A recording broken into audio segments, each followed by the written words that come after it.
मेष राशि कर्म भाव चंद्र अवस्थान कारण लक्ष्य पूरण सकाशे समस्त सुविधा सुजोग आपण मान पाई पारंती। परोक्ष शत्रुता जनित काम हासिल रे बाधा हेतु अस्थिरता सृष्टि होई पारे। विवाद विषय को केंद्र करी पड़ोशी मान आपणक सहयोग लड़ी पारंती। परिस्थिति वशतः काम चापर निजक एडजस्ट करने को बाध्य होई पारंती। अटकी रही कामटी को हठात आरंभ करने को।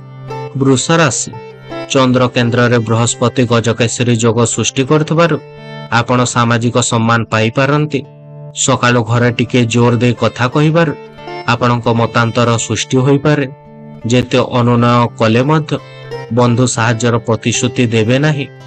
आनुष्ठानिक कार्य रे छोट कथाटी को केंद्र करी कलहर आशंका रहुछि।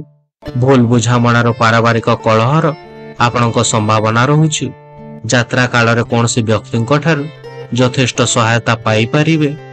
गृह साजसज्जार मनोनिवेश करने सहित बंधुक जरिया द्रव्य लाभ कर आपण खुशी होई पारंती।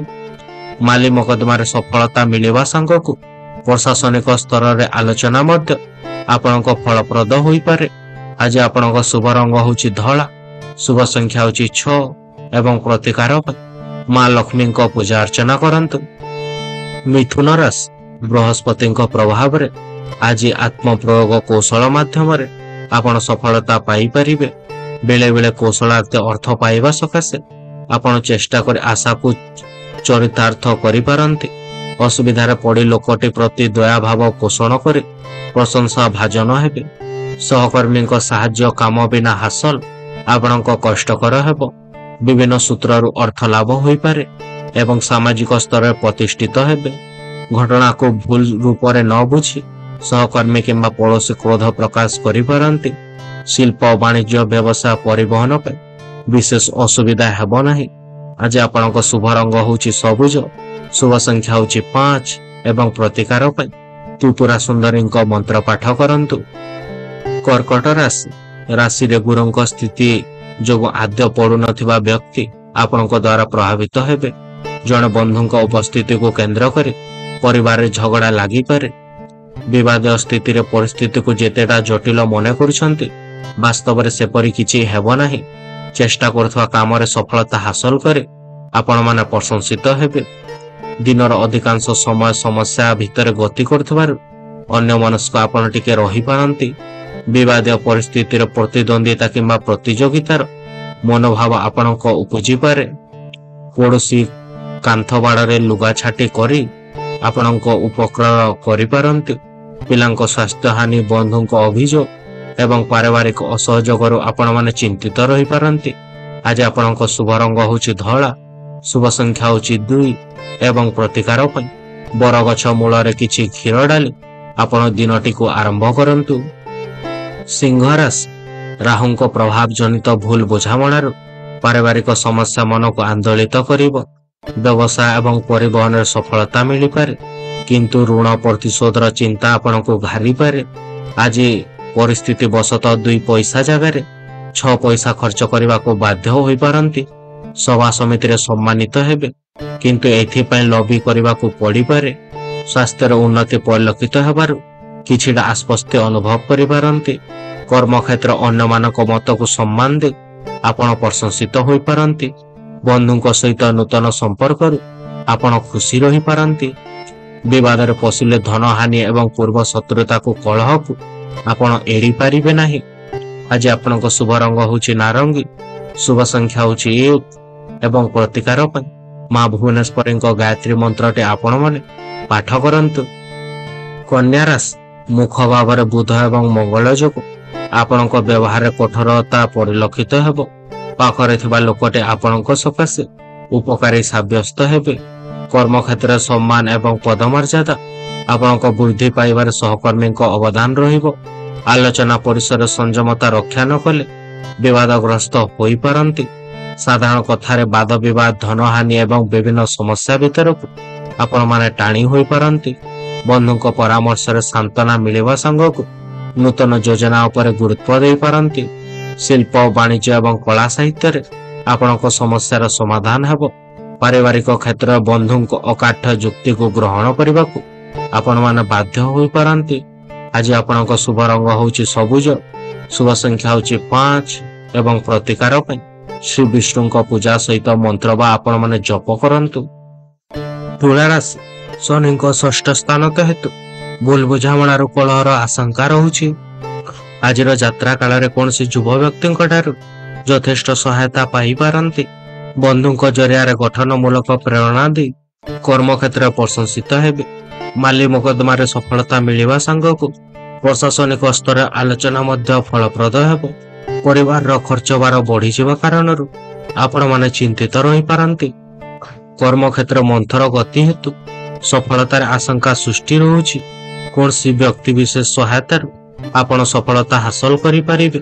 ଆଜି ଆପଣଙ୍କ ଶୁଭ ରଙ୍ଗ ହେଉଛି ଧଳା, ଶୁଭ ସଂଖ୍ୟା ହେଉଛି 6 ଏବଂ ପ୍ରତିକାର ପାଇଁ ଶୁକ୍ରଙ୍କ ମନ୍ତ୍ର ପାଠ କରନ୍ତୁ।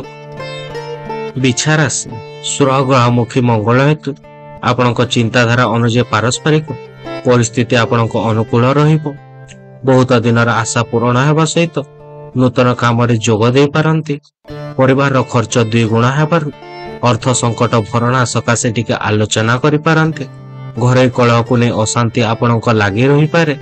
ସମସ୍ତ ସୁବିଧା ଥାଇ ମଧ୍ୟ କାମ ହାସଲରେ ଆପଣଙ୍କ ବାଧା ଉପୁଜିପାରେ। ଦୀର୍ଘ ଦିନରୁ ଟଙ୍କା ନେଇଥିବା ଲୋକମାନଙ୍କ ବିଷୟରେ କିମ୍ବା ବ୍ୟବସାୟିକ ବିଫଳତାକୁ ନେଇ ଆପଣ ଟିକେ ଚିନ୍ତିତ ରହିପାରନ୍ତି। କୌଣସି ବିବାଦୀୟ ବିଷୟ ସକାଶେ ପାଖ ପଡ଼ୋଶୀମାନେ ଆପଣଙ୍କ ପରାମର୍ଶ ଲୋଡ଼ିପାରନ୍ତି। ପରିସ୍ଥିତି ବଶତଃ କାମ ଚାପରେ ନିଜକୁ ଆଡଜଷ୍ଟ କରିବାକୁ ଟିକେ ବାଧ୍ୟ ହୋଇପାରନ୍ତି। ଆଜି ଆପଣଙ୍କ ଶୁଭ ରଙ୍ଗ ହେଉଛି ଲାଲ, ଶୁଭ ସଂଖ୍ୟା ହେଉଛି 9 ଏବଂ ପ୍ରତିକାର ପାଇଁ ଭୋକିଲା ଲୋକମାନଙ୍କୁ ଖାଇବାକୁ ଦିଅନ୍ତୁ। ଧନୁରାଶି, ଅଷ୍ଟମ ବୃହସ୍ପତି ଯୋଗୁଁ ସମସ୍ୟା ଲାଗି ରହିଥିବାର ଅଧିକାଂଶ ସମୟ ଆପଣ ଅନ୍ୟମନସ୍କ ରହିବେ। ବିବାଦୀୟ ପରିସ୍ଥିତିରେ ପ୍ରତିଦ୍ୱନ୍ଦ୍ୱିତା କିମ୍ବା ପ୍ରତିଯୋଗିତା ଆପଣଙ୍କ ମନୋଭାବ ଉପୁଜିପାରେ। ପଡ଼ୋଶୀମାନେ କଣ୍ଟା ବାଡ଼ରେ ଲୁଗା ଛାଟି କଳହ କରିପାରନ୍ତି। ପିଲାଙ୍କ ସ୍ୱାସ୍ଥ୍ୟହାନି, ବନ୍ଧୁଙ୍କ ଅଭିଯୋଗ ଏବଂ ପରିବାରର ଅସହଯୋଗରୁ ଆପଣ ଟିକେ ଚିନ୍ତିତ ରହିବେ। ପୂର୍ବ ଯୋଜନା ଅନୁଯାୟୀ କର୍ମରେ ପ୍ରବୃତ୍ତ ହେବେ ଏବଂ ବନ୍ଧୁଙ୍କୁ ମନେଇ କାମ ହାସଲ କରିବେ। ସଙ୍ଗୀତ ସମାରୋହ, ସତ୍ସଙ୍ଗ, ବାଣିଜ୍ୟ ପ୍ରତିଦ୍ୱନ୍ଦ୍ୱିତାରେ ଆପଣ ସଫଳତା ପାଇପାରନ୍ତି। ଜନକଲ୍ୟାଣ ସମ୍ବନ୍ଧୀୟ କାର୍ଯ୍ୟ, ବନ୍ଧୁ ସମ୍ପର୍କ କ୍ଷେତ୍ରରେ ଉଚ୍ଚ ଫଳ ପାଇପାରିବେ। ନିଜ କାମ ପଛକୁ ପକାଇ ପଡ଼ୋଶୀଙ୍କ କଥାରେ ଆପଣ ଚିନ୍ତା କରିପାରନ୍ତି।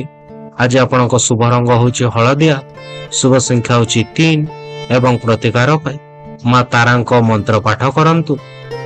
ମକର ରାଶି, ଚନ୍ଦ୍ରଙ୍କ ପ୍ରଭାବରୁ ଯେଉଁଥିପାଇଁ ଆପଣମାନେ ଆଶଙ୍କା କରୁଛନ୍ତି ସେହି କ୍ଷେତ୍ରରେ କିଛି ଅସୁବିଧା ହେବ ନାହିଁ।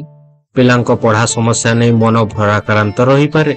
ବାହାର ସ୍ଥାନରେ କାହାକୁ ଅପେକ୍ଷା କରି ବିରକ୍ତି ଭାବ ପାଇପାରନ୍ତି ଏବଂ ପ୍ରତିକ୍ରିୟା ଜନିତ ଯନ୍ତ୍ରଣା ଆପଣଙ୍କ ତୀବ୍ର ହୋଇପାରେ। ଆଜି କାମଗୁଡ଼ିକ ଠିକ୍ ଭାବରେ ସମ୍ପନ୍ନ ହେବା ପାଇଁ ଅନୁକୂଳ ପରିବେଶ ସୃଷ୍ଟି ହେବ। କୌଣଭଳି କୌଶଳ ଅର୍ଥ ପାଇବା ସକାଶେ ଆପଣ ଚେଷ୍ଟା କରି ଆଶାକୁ ଚରିତାର୍ଥ କରିପାରନ୍ତି। ଅସୁବିଧାରେ ପଡ଼ି ରହିଥିବା ଲୋକଟି ପ୍ରତି ଦୟାଭାବ ପୋଷଣ କରି ପ୍ରଶଂସା ଭାଜନ ହେବେ। ସହକର୍ମୀଙ୍କ ସାହାଯ୍ୟ ବିନା କାମ ହାସଲ କରିବା ଆପଣଙ୍କ କଷ୍ଟକର ହେବ। ପାରିବାରିକ ସୁଖ ସୌହାର୍ଦ୍ଦ ମଧ୍ୟରେ ଦୈନିକ ଜନଜୀବନ ଆପଣଙ୍କ ସୁରୁଖୁରୁରେ ଅତିବାହିତ ହେବ। ଆଜି ଆପଣଙ୍କ ଶୁଭ ରଙ୍ଗ ହେଉଛି ନୀଳ, ଶୁଭ ସଂଖ୍ୟା ହେଉଛି 8 ଏବଂ ପ୍ରତିକାର ପାଇଁ ଦକ୍ଷିଣ କାଳୀଙ୍କୁ ପୂଜା ଅର୍ଚ୍ଚନା କରନ୍ତୁ। କୁମ୍ଭ ରାଶି, ଧନ ସ୍ଥାନସ୍ଥ ଶନି ପ୍ରଭାବରେ ବାଦ ବିବାଦ, ଧନହାନି ଏବଂ ବିଭିନ୍ନ ସମସ୍ୟା ଭିତରକୁ ଆପଣ ଟାଣି ହୋଇପାରନ୍ତି। ବନ୍ଧୁଙ୍କ ପରାମର୍ଶରେ ସାନ୍ତ୍ୱନା ମିଳିବା ସାଙ୍ଗକୁ ନୂତନ ଯୋଜନା ଉପରେ ଗୁରୁତ୍ୱ ଦେବେ। ଶିଳ୍ପ, ବାଣିଜ୍ୟ, ସାହିତ୍ୟରେ ସମସ୍ୟା ସମାଧାନ ହୋଇଯିବ। ପାରିବାରିକ କ୍ଷେତ୍ରରେ ବନ୍ଧୁଙ୍କ ଅକାଠ୍ୟ ଯୁକ୍ତିକୁ ଆପଣ ଗ୍ରହଣ କରିବାକୁ ବାଧ୍ୟ ହୋଇପାରନ୍ତି। କର୍ମଜଞ୍ଜାଳ ଏବଂ କାର୍ଯ୍ୟବ୍ୟସ୍ତତା ସ୍ୱାସ୍ଥ୍ୟହାନିର ଆପଣଙ୍କ କାରଣ ହୋଇପାରେ। ପାରିବାରିକ ସମସ୍ୟା କ୍ଷେତ୍ରରେ ଜାଣିଶୁଣି ମଧ୍ୟ ନୀରବ ରହିବାକୁ ଆପଣମାନେ ବାଧ୍ୟ ହୋଇପାରନ୍ତି। ବ୍ୟବସାୟ, ବାଣିଜ୍ୟ ଏବଂ ପରିବହନ ପାଇଁ ଦିନଟି ସମସ୍ୟା ବହୁଳ ରହିପାରେ। ଅନ୍ୟକୁ କଥା କହିବାର ଶୈଳୀ କଠୋର ନ ହେବା ଦରକାର। ଆଜି ଆପଣଙ୍କ ଶୁଭ ରଙ୍ଗ ହେଉଛି ନୀଳ, ଶୁଭ ସଂଖ୍ୟା ହେଉଛି 8 ଏବଂ ପ୍ରତିକାର ପାଇଁ ରାହୁଙ୍କ ଗାୟତ୍ରୀ ମନ୍ତ୍ର ଆପଣମାନେ ପାଠ କରନ୍ତୁ। ମୀନ ରାଶି, ଆଜି ଆନୁଷ୍ଠାନିକ କାମରେ ପ୍ରଶାସନିକ ସ୍ତରରେ କିମ୍ବା ରାଜନୀତିରେ ସୁଫଳ ପାଇପାରିବେ। ବନ୍ଧୁଙ୍କ ସହିତ ଆଲୋଚନା ସମୟରେ ବୃଥା ତର୍କ କରିବା ଠିକ୍ ହେବ ନାହିଁ। ସହକର୍ମୀଙ୍କ ଆଭ୍ୟନ୍ତରୀଣ ବ୍ୟାପାରରେ ମୁଣ୍ଡ ପୁରାଇଲେ ସମ୍ପର୍କ ବ୍ୟାହତ ହେବ। ପାରିବାରିକ କ୍ଷେତ୍ରରେ ଆପଣମାନେ ଲାଭବାନ ହୋଇପାରନ୍ତି। କିନ୍ତୁ ପାରିବାରିକ ପରିସ୍ଥିତି ପୂର୍ବ ଭଳି ରହିବ ନାହିଁ। ଭୁଲ ବୁଝାମଣା କାରଣରୁ ପାରିବାରିକ କ୍ଷେତ୍ରରେ ସମସ୍ୟା ମନକୁ ଆନ୍ଦୋଳିତ କରିବ। ବ୍ୟବସାୟ ପରିବହନରେ ସଫଳତା ମିଳିବ, କିନ୍ତୁ ଋଣ ପରିଶୋଧର ଚିନ୍ତା ଆପଣଙ୍କ ମନକୁ ଭାରାକ୍ରାନ୍ତ କରିବ। ପରିସ୍ଥିତି ବଶତଃ 2 ପଇସା ଜାଗାରେ ଆପଣଙ୍କ 6 ପଇସା ଖର୍ଚ୍ଚ ହେବ। ସଭା ସମିତିରେ ସମ୍ମାନିତ ହେବେ, କିନ୍ତୁ ବହୁତ କଷ୍ଟ ସ୍ୱୀକାର କରିବାକୁ ପଡ଼ିପାରେ। ଆଜି ଆପଣଙ୍କ ଶୁଭ ରଙ୍ଗ ହେଉଛି ହଳଦିଆ, ଶୁଭ ସଂଖ୍ୟା ହେଉଛି 3 ଏବଂ ପ୍ରତିକାର ପାଇଁ ଧର୍ମ ସ୍ଥାନରେ ଡାଲି ଏବଂ ଚାଉଳ ଦିଅନ୍ତୁ।